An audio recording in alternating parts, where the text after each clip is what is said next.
রামিসা হত্যা মামলার মৃত্যুদণ্ডপ্রাপ্ত 2 আসামির জেল আপিল গ্রহণ হাইকোর্টের অগ্রাধিকার ভিত্তিতে শুনানি চায় রাষ্ট্রপক্ষ। একজন মৃত্যুদণ্ডপ্রাপ্ত আসামি, তারও তো আপিল করার অধিকার আছে। তিনি তো জেল কর্তৃপক্ষের মাধ্যমে সে আপিলটি করেছেন। আমরা প্রত্যাশা করি সেটা যাওয়ার পরেই রামিসা হত্যা মামলার মৃত্যুদণ্ড রেফারেন্স শুনানির জন্য প্রস্তুতির কাজটা অনেক দূর এগিয়ে যাবে। চুয়াডাঙ্গা ও কুড়িগ্রাম সীমান্তে 20 জনকে পৌঁছানোর চেষ্টা বিএসএফ এর। বিজিবির বাধা, কুষ্টিয়ার শূন্য রেখায় 12 জনের অবস্থান। জুলাই সনদে বিএনপির নোট অফ ডিসেন্ট গণভোটে খারিজ হয়ে গেছে বলছে বিরোধী দল। আইনে পরিণত করার দাবি বিপ্লবী ওয়ার্কার্স পার্টির। সুন্দরবনে কমেছে জলদস্যু আতঙ্ক। জলসীমা রক্ষা ও চোরাচালান সহ বিভিন্ন অপরাধ দমনে তৎপর আইনশৃঙ্খলা বাহিনী। আমরা এখন অত্যন্ত কঠোরভাবে থাকব। এই ধরনের কেস আমরা একদম প্রফেশনালি এবং আমরা খুব কঠোরভাবে দেখব ভবিষ্যতে। আজই সই হতে পারে ইরান যুক্তরাষ্ট্র শান্তি চুক্তি। সবার জন্য খুলে দেওয়া হবে হরমুজ প্রণালী, দাবি ট্রাম্পের, প্রত্যাখ্যান তেহরানের। এবং মিরপুরে সিরিজের শেষ ওয়ানডেতে অস্ট্রেলিয়ার বিপক্ষে টস জিতে ব্যাটিংয়ে বাংলাদেশ। একাদশে নেই মেহেদী মিরাজ ও নাহিদ।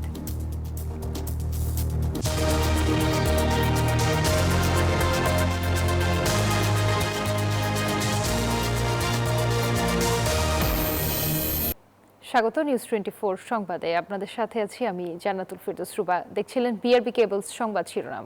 রামিসা ধর্ষণ ও হত্যা মামলায় মৃত্যুদণ্ডপ্রাপ্ত সোহেল রানা ও তার স্ত্রী স্বপ্না আক্তারের জেল আপিল শুনানির জন্য গ্রহণ করেছে হাইকোর্ট। আপিলে স্বপ্নার দাবি হত্যাকাণ্ডে তিনি জড়িত নন, আর পারিবারিক অশান্তি ও মাদকাসক্তির কথা বলেছেন সোহেল। এদিকে হাইকোর্টের বিশেষ বেঞ্চে দুটি মামলার ডেথ রেফারেন্স ও আপিল অগ্রাধিকারের ভিত্তিতে শুনানির আবেদন জানিয়েছেন অ্যাটর্নি জেনারেল। মাত্র কয়েক কার্যদিবসেই বিচারিক আদালতে শেষ হয় রামিসা হত্যাকাণ্ড এবং ধর্ষণ মামলার বিচার। এবার সেই দ্রুত বিচার প্রক্রিয়ার ধারা হাইকোর্টেও অব্যাহত থাকার আশা রাষ্ট্রপক্ষের। মৃত্যুদণ্ডপ্রাপ্ত আসামি সোহেল রানা ও তার স্ত্রী স্বপ্না আক্তারের জেল আপিল শুনানির জন্য গ্রহণ করেছেন হাইকোর্ট। স্বপ্না আপিলে দাবি করেছেন হত্যাকাণ্ডে তিনি জড়িত নন, আর সোহেল রানা পারিবারিক অশান্তি, অভাব ও মাদকাসক্তির কথা উল্লেখ করেছেন। যে কারণ হিসেবে উল্লেখ করেছেন তার মাধ্যমে তিনি এই ঘটনা স্বীকার করেছেন ঘটনার, এবং সেক্ষেত্রে তিনি কয়েকটি এক্সটেনিয়াস ফ্যাক্টরকে উল্লেখ করেছেন। তার মধ্যে হচ্ছে তার পারিবারিক অশান্তি, তার মধ্যে উল্লেখ করেছেন তার মাদকাসক্তি, নেশাগ্রস্ততা। তো এগুলো আপিল করার ক্ষেত্রে অনেক সময় অনেকে পিলি নেয়। এগুলো চূড়ান্ত বিবেচনা হবে যে নিম্ন আদালত যে রায় দিয়েছেন যথোপযুক্ত সাক্ষী প্রমাণের ভিত্তিতে সেই রায়টি দিয়েছেন কিনা। নারী ও শিশু নির্যাতনের মামলাগুলো শুনানির জন্য হাইকোর্টে গঠিত হয়েছে বিশেষ বেঞ্চ। এই বেঞ্চে আসিয়া ও রামিসা হত্যা মামলার ডেথ রেফারেন্স এবং আপিল অগ্রাধিকার ভিত্তিতে শুনানির আবেদন জানান অ্যাটর্নি জেনারেল। আসিয়ার মামলাটি অগ্রাধিকার ভিত্তিতে শুনানি অনুরোধ করেছিলাম, আবেদন জানিয়েছিলাম। জেল আপিল মঞ্জুরি আদেশটি তারা সেকশনে পাঠিয়ে দেবেন, এবং আমরা প্রত্যাশা করি সেটা যাওয়ার পরেই রামিসা হত্যা মামলার মৃত্যুদণ্ড রেফারেন্স শুনানির জন্য প্রস্তুতির কাজটা অনেক দূর এগিয়ে যাবে, পেপার বুক তৈরি হয়ে যাবে। হাইকোর্টের বিশেষ বেঞ্চে রবিবার 20টি মামলার 48 জন ফাঁসির আসামি ডেথ রেফারেন্স শুনানির জন্য কার্যতালিকায় ছিল। মাহমুদ হাসান, নিউজ 24, ঢাকা। 6 নবজাতকের মৃত্যুর ঘটনায় লাইসেন্স বাতিলের পর অনিশ্চয়তায় পড়েছে 8 দিন হাসপাতালের চিকিৎসা সেবা। ভর্তি থাকা শিশু ও রোগীদের নিরাপদ স্থানান্তর এবং চিকিৎসা অব্যাহত রাখা নিয়ে উদ্বিগ্ন স্বজনেরা। এখনও ভর্তি রয়েছে শতাধিকের বেশি রোগী। ভর্তি থাকা সংকটাপন্ন রোগীদের চিকিৎসা দেওয়া হলেও নতুন রোগী ভর্তি বন্ধ। শনিবার পর্যন্ত ভর্তি ছিল 234 জন রোগী। রবিবার সকালেও একাধিক শিশু রোগীকে হাসপাতাল ছাড়তে দেখা যায়। অনেক শিশু এখনও ভর্তি আছে এনআইসিইউতে। অন্য হাসপাতালে সিট পাচ্ছেন না উল্লেখ করে অভিভাবকরা বলেন, সংকটাপন্ন অবস্থায় থাকায় শিশুদের সরিয়ে অন্যত্র নেওয়াটা ঝুঁকিপূর্ণ। এদিকে সরকারের সিদ্ধান্ত পুনর্বিবেচনার আবেদন জানাতে প্রস্তুতি নিচ্ছে হাসপাতাল কর্তৃপক্ষ। হাসপাতাল বন্ধ হওয়ার লাইসেন্স বাতিল হওয়ার পর থেকেই অন্যরকম হয়ে গেছে সিচুয়েশন। এখন তো হতাশ হয়ে গেছে সবাই। কিছু রোগী তো চলে গেছে, যাদের সমস্যা তারা চলে গেছে, আর আমাদের আর কিছু যারা ছিল তারা এখানে সেবা পাইছে, তারা বলছে যে না, যদি আপনাদের যতক্ষণ পর্যন্ত বাচ্চাদের অসুবিধা আছে আমরা ততক্ষণ রাখবো। পুশিন ঘিরে বিভিন্ন সীমান্তে উত্তেজনা বাড়ছেই। চুয়াডাঙ্গা দর্শনার জয়নগর সীমান্ত দিয়ে 11 জনকে পুশিনের চেষ্টা করে বিএসএফ। ভোরে জয়নগর সীমান্ত দিয়ে এই অবৈধ অনুপ্রবেশের চেষ্টা চালায় বিএসএফ, তবে 6 বিজিবি ব্যাটালিয়নের তৎপরতায় সেই চেষ্টা রুখে দেওয়া হয়। পরে তাদেরকে সীমান্ত এলাকা থেকে সরিয়ে নিয়ে যায় বিএসএফ। এদিকে কুড়িগ্রামের রৌমারী সীমান্ত দিয়ে 9 জনকে ঠেলে পাঠানোর চেষ্টা করে বিএসএফ, তবে তা রুখে দেয় বিজিবি। 12 জন ছিল মোট, ওই 8 জনকে ওরা আবার খুঁজে বের করেছে, বের করে তারা আবার মাঠের দিকে নিয়ে ভারতের দিকে ফেরত দিয়ে গেছে। বিএসএফ পাচার করে দিয়েছে, তারপরে বিডিআর এসে দেখছি তাদের ধরে নিয়ে যাচ্ছে, তাও 8 জন হবে। 4 জন প্রথমে যখন আসি 4 জন বের করে দেয়, তারপরে ফের খুঁজে আরো 5-6 জন পাইছে, পাওয়ার পরে মনে করেন সব একসাথে ওগুলো বের করে দেয়।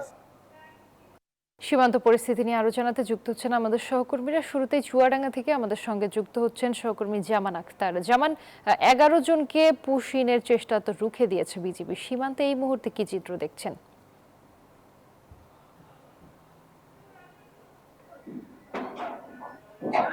রুবা, আজ ভোর ঠিক 4টার দিকে কিন্তু 11 জন বাংলাভাষীকে চুয়াডাঙ্গার দর্শনা সীমান্তের জয়নগর গ্রামের দিকে ঠেলে দেয় বিজিবি।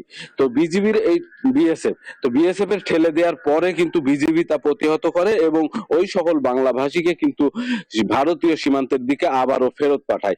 তো সীমান্তের 77 নম্বর পিলারের কাছে এই ঘটনা ঘটে। আমি কিন্তু এখন অবস্থানও করছি 77 নম্বর পিলার সংলগ্ন এই জয়নগর গ্রামে। তো আমি এখানকার স্থানীয় বাসিন্দাদের সাথে কথা বলেছি, তারা যেটি আমাকে জানিয়েছে যে ভোরের দিকে যখন এই সকল বাংলাভাষী মানুষ তাদের গ্রামে ঢুকে পড়ে, সেটি নিয়ে একটি হইচই পড়ে যায় এবং বিজিবি তাদেরকে আটক করে গ্রামবাসীর সহায়তায় এবং তাদেরকে আবারও কিন্তু ভারতের দিকে ফেরত পাঠানো হয়। তো এই অবস্থার প্রেক্ষিতে আমরা কিন্তু চুয়াডাঙ্গা 6 বিজিবির যে পরিচালক নাজমুল হাসান, আমরা তার সাথে কথা বলেছি। লেফটেন্যান্ট কর্নেল নাজমুল হাসান আমাদেরকে যেটি জানিয়েছেন যে এই ঘটনার পর থেকেই কিন্তু সীমান্তে বিজিবি সতর্ক অবস্থায় আছে এবং তারা কিন্তু এই পুশ ইনের যে ঘটনা সেটি প্রতিহত করার জন্য সর্বদা সতর্ক অবস্থায় রয়েছে এবং সীমান্তে কিন্তু টহল বৃদ্ধি করা হয়েছে।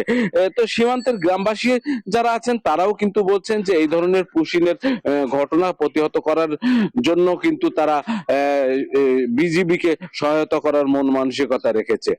তো সীমান্ত এলাকায় বর্তমানে কিন্তু স্বাভাবিক অবস্থা বিরাজ করছে। তো এই ছিল চুয়াডাঙ্গা থেকে আমার কাছে। একই বিষয়ে জানতে আমরা যাব কুড়িগ্রামে, সেখানে আছেন সহকর্মী সূর্য।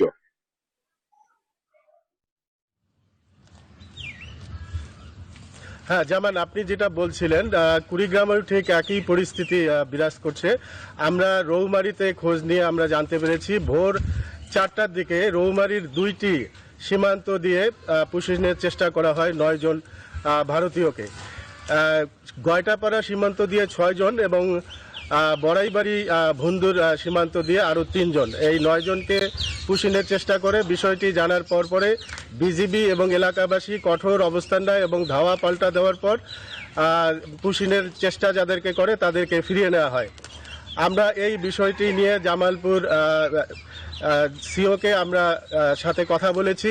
তিনি আমাদেরকে জানিয়েছেন এই ঘটনার পর কোম্পানি পর্যায়ে পতাকা বৈঠক আহ্বান করা হয় এবং বাংলাদেশ এবং ভারত কোম্পানি পর্যায়ে যে পতাকা বৈঠক হয় সেই পতাকা বৈঠকে পুশিনের বিষয়টি অস্বীকার করে বিএসএফ। এই ছিল আমার কাছে সর্বশেষ। ফিরে যাচ্ছি স্টুডিওতে। রুবা, আপনার কাছে।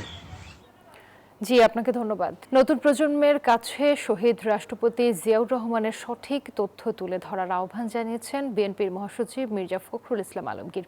আর তথ্যমন্ত্রী জহিরুদ্দিন স্বপন জানিয়েছেন জিয়াউর রহমান ভিন্ন মতের প্রতি শ্রদ্ধাশীল ছিলেন। সকালে রাজধানীর প্রেস ক্লাবেও এক অনুষ্ঠানে এই কথা জানান তারা। শহীদ জিয়াউর রহমানের পুরো জীবনটা নিয়ে, তার কাজগুলো নিয়ে, তার চিন্তা ভাবনাগুলো নিয়ে একটা গবেষণা, অত্যন্ত মানে ভালো উঁচু মানের গবেষণা হওয়া প্রয়োজন। ভিন্ন মতকে সম্মান করা, ভিন্ন মতের কাছ থেকে সিদ্ধান্ত গ্রহণ প্রক্রিয়ার উপাদানকে খুঁজে বের করা এবং সকলে মিলে বহুমাত্রিক চিন্তার মধ্য দিয়েই উন্নয়নের নতুন গতিকে নির্ধারণ করা। যে গণ আকাঙ্ক্ষা নিয়ে সংস্কার কমিশন গঠন হয়েছিল, সংখ্যাগরিষ্ঠতা নিয়ে ক্ষমতায় আসার পর বিএনপি তা অস্বীকার করেছে। বলে মন্তব্য করেছেন জামায়াতে ইসলামীর সেক্রেটারি জেনারেল অধ্যাপক মিয়া গোলাম পরোয়ার। দুপুরে জাতীয় প্রেস ক্লাব মিলনায়তনে তথ্য সংস্কার খাতের সংস্কার নিয়ে আলোচনা সভায় এই কথা বলেন বিরোধী দলের এই নেতা। জুলাই সনদের যেসব বিষয়ে বিএনপি নোট অফ ডিসেন্ট দিয়েছে, গণভোটে হ্যাঁ ভোটের মধ্য দিয়ে 5 কোটি ভোটার তা খারিজ করে দিয়েছে বলে দাবি করেন পরোয়ার। এ সময় মুক্ত চিন্তার নামে এখন অনেকেই সীমা লঙ্ঘন করে বলে অভিযোগ করেন তিনি। বলেন, নীতি নৈতিকতার সীমানার মধ্য দিয়ে স্বাধীন মত প্রকাশ করা উচিত। আমরা বলেছি, জাতি বলছে 70% ভোটার হাতে ভোট দিয়ে হায় জয়যুক্ত করে প্রায় 5 কোটি মানুষ 84 সংস্কার প্রস্তাবকে মেনে নিয়েছে। গণভোটের 4টি প্রশ্নের উত্তরে হা বলেছে।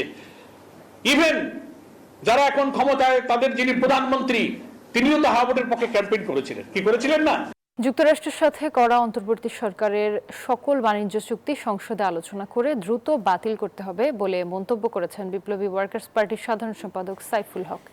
সকালে কেন্দ্রীয় শহীদ মিনারে বিপ্লবী ওয়ার্কার্স পার্টির 22তম প্রতিষ্ঠাবার্ষিকী উপলক্ষে আলোচনা সভায় এ মন্তব্য করেন তিনি। বলেন, অন্তর্বর্তী সরকারের চুক্তি দেশ বিরোধী ও অসম চুক্তি। জুলাই সনদ দ্রুত বাস্তবায়ন ও গণভোটের রায়কে দ্রুত আইনে বাস্তবায়ন করতে সরকারের প্রতি তাগিদ দেন তিনি। সমাবেশে শহীদ মিনারে পুষ্পস্তবক অর্পণ র্যালি অনুষ্ঠিত হয়। বাজেটের যেমন আলোচনা করবেন, একই সাথে আমরা বলতে চাই, আমার চট্টগ্রাম বন্দরের কন্টেইনার পোর্ট বিদেশিদেরকে দেওয়ার যে পায়তারা, এটা যেমন বন্ধ করবেন, আর আমার অসম অন্যায় যে বাণিজ্য চুক্তি, সেই চুক্তিতে পার্লামেন্টে আলোচনা করবেন, কথা বলবেন। আলোচনা করে এই চুক্তি থেকে বেরিয়ে আসার পর আমাদেরকে বের করতে হবে।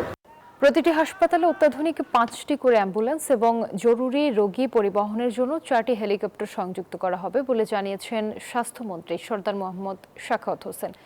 সকালে নারায়ণগঞ্জের জেনারেল হাসপাতাল থেকে 10টি জেলার নিবিড় পরিচর্যা কেন্দ্র বা আইসিইউ উদ্বোধন অনুষ্ঠানে একথা জানান মন্ত্রী। উদ্বোধনী অনুষ্ঠানে ভার্চুয়ালি যুক্ত ছিল আরও 9টি জেলা সদর হাসপাতাল। এ সময় মন্ত্রী আরও বলেন, স্বাস্থ্য খাতে বড় ধরনের পরিবর্তন আনার পরিকল্পনা করছে সরকার। এই পরিকল্পনার আওতায় সারা দেশে 20টি হাসপাতাল হবে। এর মধ্যে নারীদের জন্য 2টি 1,500 শয্যার বিশেষায়িত হাসপাতাল নির্মাণ করা হবে। এর আগে নারায়ণগঞ্জ জেনারেল হাসপাতালে রান্নাঘর সহ হাসপাতাল পরিষ্কার পরিচ্ছন্নতা না পেয়ে জেলা সিভিল সার্জনদের প্রতি ক্ষোভ প্রকাশ করে স্বাস্থ্যমন্ত্রী। 20টা হাসপাতাল হবে সারা বাংলাদেশে, 1000 বেড, 18টা, 2টা থাকবে মেয়েদের জন্য স্পেশাল, 5টা করে অ্যাম্বুলেন্স দেওয়া হবে, অত্যাধুনিক অ্যাম্বুলেন্স।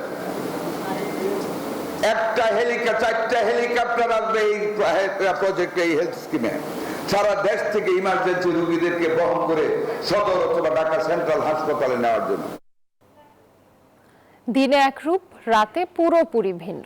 সুন্দরবনের চিরচেনা এই সমীকরণের পেছনে রয়েছে জলদস্যু ও বাঘের আতঙ্ক। অপহরণ আর প্রাণহানি ছিল নৈমিত্তিক ঘটনা। আইনশৃঙ্খলা বাহিনীর তৎপরতায় সেই চিত্র এখন অনেকটাই বদলেছে। অবশ্য সম্প্রতি মোংলায় কোস্ট গার্ডের একটি স্টেশনে হামলার ঘটনা ঘটেছে। আব্দুল্লাহ আল মাহমুদের ক্যামেরায় বিস্তারিত জানাচ্ছেন মাসুদ সুমন। দিনের আলোয় সুন্দরবন এক নৈসর্গিক স্বর্গ। বন্যপ্রাণীর অবাধ বিচরণ আর মৌয়াল বাওয়ালিদের জীবিকার লড়াইয়ে মুখর থাকে এই ম্যানগ্রোভ বন। সূর্য পশ্চিমে ঢলে পড়লে বদলে যেতে শুরু করে এই বনের চিরচেনা সমীকরণ। গহীনে নামে ভয়ার্ত নীরবতা, আর এই সময়টা যেন জলদস্যুদের বেপরোয়া হওয়ার সময়, অপহরণ, মুক্তিপণ আদায় আর লুটপাটের। তাই আতঙ্ক নামে জেলে, মৌয়াল ও বনজীবীদের ঘরে। গত কয়েক বছরে অনেকটাই বদলেছে সেই চিত্র। কোস্ট গার্ডের অভিযানে আত্মসমর্পণ করেছে অনেক দস্যু গোষ্ঠী। জলসীমা রক্ষার সঙ্গে চোরাচালান সহ বিভিন্ন অপরাধ দমনে তৎপর এই বাহিনী। গত 5 মাসে উদ্ধার হয়েছে 42টি দেশি বিদেশি আগ্নেয়াস্ত্র। আটক 39 বনদস্যু। জিম্মি দশা থেকে উদ্ধার হয়েছে 41 জন। বাংলাদেশ কোস্টগার্ডের ধারাবাহিক ও সফল অভিযানের ফলে সুন্দরবনে সক্রিয় বিভিন্ন দস্যু বাহিনী বর্তমানে ব্যাপকভাবে কোণঠাসা হয়ে পড়েছে। কোস্টগার্ডের কঠোর নজরদারি, গোয়েন্দা তৎপরতা এবং নিয়মিত অভিযানের ফলে দস্যুরা তাদের কার্যক্রম পরিচালনায় ব্যর্থ হচ্ছে, যার ফলশ্রুতিতে সুন্দরবনের কুখ্যাত ডাকাত ছোট সুমন বাহিনীর প্রধান সুমন হাওলাদার ও তার সহযোগীরা গত 17 মে 2026 তারিখে কোস্টগার্ডের নিকট আত্মসমর্পণ করে। অভিযানে কোস্ট গার্ডের উপর হামলার ঘটনাও ঘটেছে প্রায়ই। গত 11 জুন হামলা হয় মোংলার জয়মনির ঘুল এলাকায় বাহিনীর একটি স্টেশনে। আহত হন বেশ কয়েকজন। তারা অতর্কিত হামলা করে বসছে, বাট আপনারা দেখেছেন যে আমাদের রিএনফোর্সমেন্ট যখন গিয়েছে তখন কিন্তু আবার তারা উল্টা পিছু হাঁটা শুরু করছে। তো এই সুযোগটাকে তারা কাজে লাগিয়েছে, বাট এই জিনিসগুলা তারা কোনো একটা সুযোগে করেছে মানে এই না যে ভবিষ্যতে এগুলা করার সুযোগ তারা পাবে। আমরা এখন অত্যন্ত কঠোরভাবে থাকব, এই ধরনের কেস আমরা একদম প্রফেশনালি এবং আমরা খুব কঠোরভাবে দেখব ভবিষ্যতে। বাহিনীর জোন কমান্ডার জানান, সুন্দরবনে আগে পুশ ইন হলেও এখন সেই সুযোগ একেবারেই নেই। তবে রয়ে গেছে 6 থেকে 7টি জলদস্যু বাহিনী। তাদের ধরতে অভিযান চলছে নিয়মিত। পুশ ইন ঘটনার পরেই কিন্তু বাংলাদেশের স্বার্থে উপরের মহলের নির্দেশনা মোতাবেক আমরা কিন্তু একটা স্টেশন করেছি মান্দারবাড়িয়াতে। এরপরে একটা পুশির মান্দারবাড়ি এলাকা হয়নি। সকল সীমাবদ্ধতা কাটিয়ে পেশাদারিত্ব এবং সাহসিকতার মেলবন্ধনে বাংলাদেশ কোস্টগার্ড হয়ে উঠেছে সমুদ্রের অতন্ত্র প্রহরী। সুন্দরবন থেকে মাসুদ সুমন, নিউজ 24। মানসম্পন্ন শিক্ষা ব্যবস্থা তৈরিতে কাজ করছে বিশ্ববিদ্যালয় মঞ্জুরি কমিশন। আধুনিক ও বিশ্বমানের শিক্ষা প্রদানে MIST একটি আদর্শ প্রতিষ্ঠান বলে মত দিয়েছেন বিশ্ববিদ্যালয় মঞ্জুরি কমিশনের চেয়ারম্যান। সকালে রাজধানীর military institute of science and technology বিশ্ববিদ্যালয়ে 2026 শিক্ষাবর্ষের নবীনবরণ অনুষ্ঠানে প্রধান অতিথির বক্তব্যে তিনি এসব কথা বলেন। এ সময় প্রধান অতিথির বক্তব্যে তিনি আরও বলেন, নতুন বাংলাদেশ বিনির্মাণে এখানকার শিক্ষার্থীরা অন্যতম অবদান রাখবে।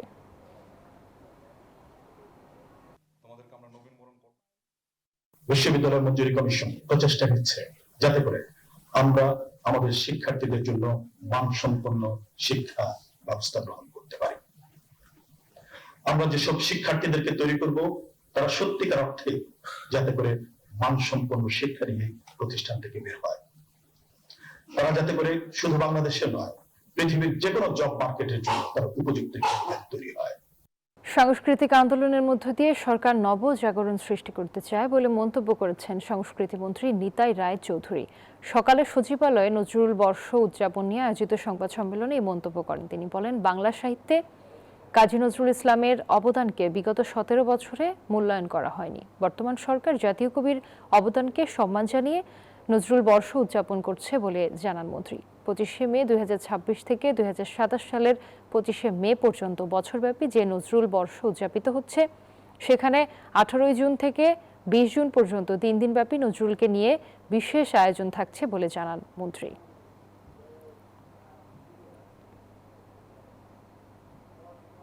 গত 17 বছরে সেভাবে উপস্থাপিত হয়নি। উল্লেখ্য যে বাংলাদেশের আপসীর নেত্রী বেগম খালেদা জিয়ার সময়ে এবং বর্তমান সরকার জাতীয় কবির সাহিত্যকর্ম দর্শনকে আরো ছড়িয়ে দিতে ব্যাপক কর্মসূচি প্রস্তুতি গ্রহণ করেছে। চট্টগ্রামের আনোয়ারায় ঘরে ঢুকে মা ও মেয়েকে কুপিয়ে হত্যা করেছে দুর্বৃত্তরা। এই ঘটনায় 5 বছর বয়সী ছেলেও আহত হয়েছে। শনিবার রাতে উপজেলার পৌরকড়া ইউনিয়নের 6 নম্বর ওয়ার্ডে ঘটনা ঘটে। পুলিশ জানায়, রাতে অজ্ঞাত পরিচয় ব্যক্তিরা ঘরে ঢুকে অ্যানি বড়ুয়া ও তার মেয়েকে ধারালো অস্ত্র দিয়ে কুপিয়ে হত্যা করে। খবর পেয়ে পুলিশ গিয়ে মা মেয়ের মরদেহ উদ্ধার করে। নিহত নারীর স্বামীর সাথে এক আত্মীয়ের আর্থিক লেনদেন সংক্রান্ত বিরোধে এই হত্যার ঘটনা ঘটতে পারে বলে পুলিশের প্রাথমিক ধারণা।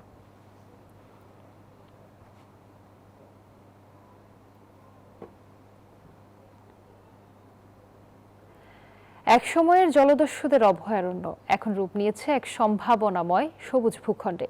নোয়াখালীর মেঘনা ও বঙ্গোপসাগরের মোহনায় জেগে ওঠা জাহাইজার চর সেনাবাহিনীর স্পর্শে এখন সত্যিকারের এক স্বর্ণদ্বীপ।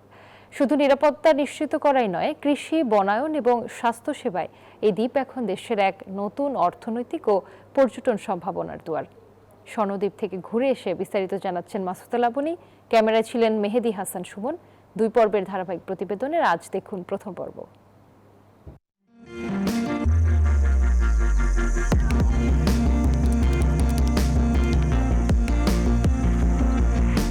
সূর্যোদয়ের সাথে সাথে বঙ্গোপসাগর আর মেঘনার বুকে নিজের অপার সৌন্দর্যের জানান দেয় অপরূপ এই দ্বীপ। মেঘনা নদীর মোহনায় 1978 সালে জেগে ওঠা এই চরের নাম স্বর্ণদ্বীপ। নোয়াখালী জেলার মূল ভূখণ্ড থেকে 10 কিলোমিটার দক্ষিণ পূর্বে অবস্থিত এই স্বর্ণদ্বীপটির আয়তন 360 বর্গ কিলোমিটার। 2013 সালে দ্বীপটি সেনাবাহিনীর কাছে হস্তান্তরের পর স্থায়ীভাবে ক্যাম্প স্থাপনের পাশাপাশি শুরু হয় দীর্ঘমেয়াদী উন্নয়ন প্রকল্প। আমাদের প্রথম ছিল ধান, তারপরে ধানের পরে আসিল আমাদের রবি শস্য বলতে তরমুজ, ভুট্টা এবং সরিষা। ওই নদীর পাড়ে নিয়ে করে বিক্রি করি, এখানে তো একটা দ্বীপ এলাকা। মিলিটারি ফার্ম স্বর্ণদ্বীপ সমন্বিত সবুজ প্রকল্প এর আওতায় এখানকার পলি দোআঁশ ও লোনা মাটিতে এখন ফলছে ফসল। রাস্তাঘাট যদি করে দেওয়া হয় তাহলে এখানে লবণাক্ত পানি ঢুকার মতন কোনো ব্যবস্থা থাকে না। নোনা জায়গার কারণে আমরা ফসলটা কম পাইতেছি, এবং সরকার যদি আমাদের কিছু সহযোগিতা করে আমরা লাভবান হবে। ম্যানগ্রোভ বনাঞ্চল রক্ষার পাশাপাশি বাংলাদেশ সেনাবাহিনী প্রায় 300 একর জমিতে বনায়ন প্রকল্প বাস্তবায়ন করেছে। চরাঞ্চলের মানুষের স্বাস্থ্য সেবায় সেনাবাহিনী স্থাপন করেছে ফিল্ড হাসপাতাল। সড়ক পথে যোগাযোগের কোনো ব্যবস্থা নেই, চারিদিকে জলবেষ্টিত এক বিচ্ছিন্ন জনপদ। নেই আধুনিক নাগরিক কোলাহল, আছে কেবল বাথানি ও কৃষকদের কঠোর পরিশ্রমের জীবন। তাদের চলাচলের একমাত্র মাধ্যম ট্রলার। অর্থনৈতিক সম্ভাবনা আর প্রাকৃতিক সৌন্দর্য দুয়ে মিলে স্বর্ণদ্বীপ এখন দেশের এক নতুন পর্যটন গন্তব্য হওয়ার অপেক্ষায়। সঠিক পরিকল্পনা আর পৃষ্ঠপোষকতা পেলে এই দ্বীপ হয়ে উঠতে পারে অন্যতম অর্থনৈতিক চালিকা শক্তি। সময়ের বিবর্তনে বাংলাদেশের মানচিত্রে এক উজ্জ্বল নক্ষত্রের নাম স্বর্ণদ্বীপ। এই ভূমি শুধু সামরিক প্রশিক্ষণের জন্যই নয়, বরং পর্যটনের এক অপার সম্ভাবনা নিয়ে জেগে আছে বঙ্গোপসাগরের মোহনায়। মাসুদা লাবনী, নিউজ 24, স্বর্ণদ্বীপ, নোয়াখালী। আজও নিজেদের দাবি আদায়ে অনড় অবস্থানে রয়েছে ইসলামী ব্যাংক সচেতন গ্রাহক ফোরাম। নতুন চেয়ারম্যান খুরশিদ আলমের অপসারণের দাবিতে ব্যাংকটির বিভিন্ন শাখার সামনে মানববন্ধন ও বিক্ষোভ কর্মসূচি পালন করেন আন্দোলনকারীরা। আন্দোলনকারীদের অভিযোগ, নতুন চেয়ারম্যান খুরশিদ আলম বিতর্কিত এস আলম গ্রুপের ঘনিষ্ঠ সহযোগী। এ সময় তারা বাংলাদেশ ব্যাংকের গভর্নরের পদত্যাগ, সাবেক ব্যবস্থাপনা পরিচালক ওমর ফারুক খানের পুনর্বহাল, এস আলম গ্রুপের সম্পত্তি বাজেয়াপ্তকরণ সহ 7 দফা দাবি জানান। এ সময় গ্রাহকরা জানান, দাবি বাস্তবায়ন না হওয়া পর্যন্ত তাদের চলমান আন্দোলন কর্মসূচি চলবে।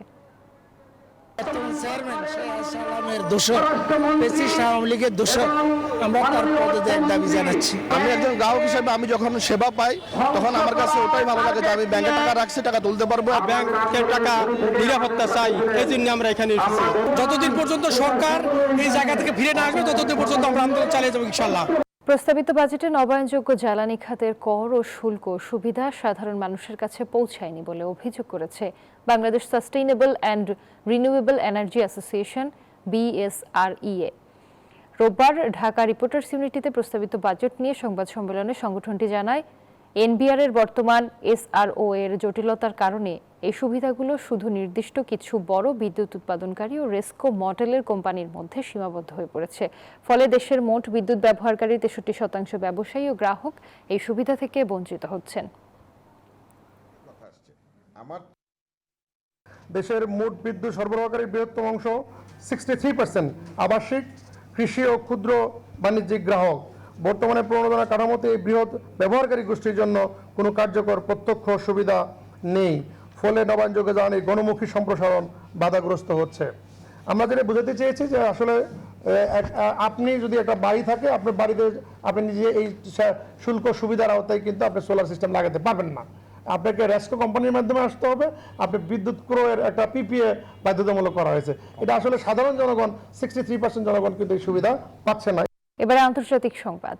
যুদ্ধবিরতি চুক্তির সময় নিয়ে আবারও বিরোধে জড়িয়েছে যুক্তরাষ্ট্র ইরান। রোববারই চুক্তি স্বাক্ষরিত হবে দাবি করে মার্কিন প্রেসিডেন্ট ডোনাল্ড ট্রাম্প দাবি করেন চুক্তির পর হরমুজ প্রণালী খুলে দেওয়ার, যদিও তা নিয়ে সন্দেহ প্রকাশ করেছে তেহরান। অন্যদিকে শান্তি চুক্তিতে লেবাননে ইসরায়েলি আগ্রাসন বন্ধের শর্ত থাকলেও চলছে হামলা। শনিবারও নেতানিয়াহু বাহিনীর হামলায় প্রাণ গেছে 5 বেসামরিক লেবানিজের। কূটনৈতিক সমঝোতায় পৌঁছাতে বারবার মতবিরোধে জড়াচ্ছে ওয়াশিংটন, তেল আবিব। তবে রোববারে তেহরানের সাথে শান্তি চুক্তি করে হরমুজ প্রণালী খুলে দেয়া হবে বলে দাবি করেছেন মার্কিন প্রেসিডেন্ট ডোনাল্ড ট্রাম্প। জানান, তেহরানের সমৃদ্ধ ইউরেনিয়ামও ধ্বংস করা হবে। কূটনৈতিক এই চাপের মধ্যেও নতি স্বীকারে নারাজ ইরান। ওয়াশিংটনের নির্ধারিত সময়ে নয়, তবে কয়েকদিনের মধ্যে চুক্তি হতে পারে বলে জানিয়েছেন ইরানের পররাষ্ট্রমন্ত্রী আব্বাস আরাগচি। সাফ জানিয়েছেন, প্রাথমিক যুদ্ধবিরতির 60 দিন পরেই পরমাণু সহ অমীমাংসিত ইস্যুতে আলোচনায় বসবে তারা। যদিও 24 ঘন্টার মধ্যে শান্তি চুক্তির ইঙ্গিত দিয়েছিল মধ্যস্থতাকারী দেশ পাকিস্তানও।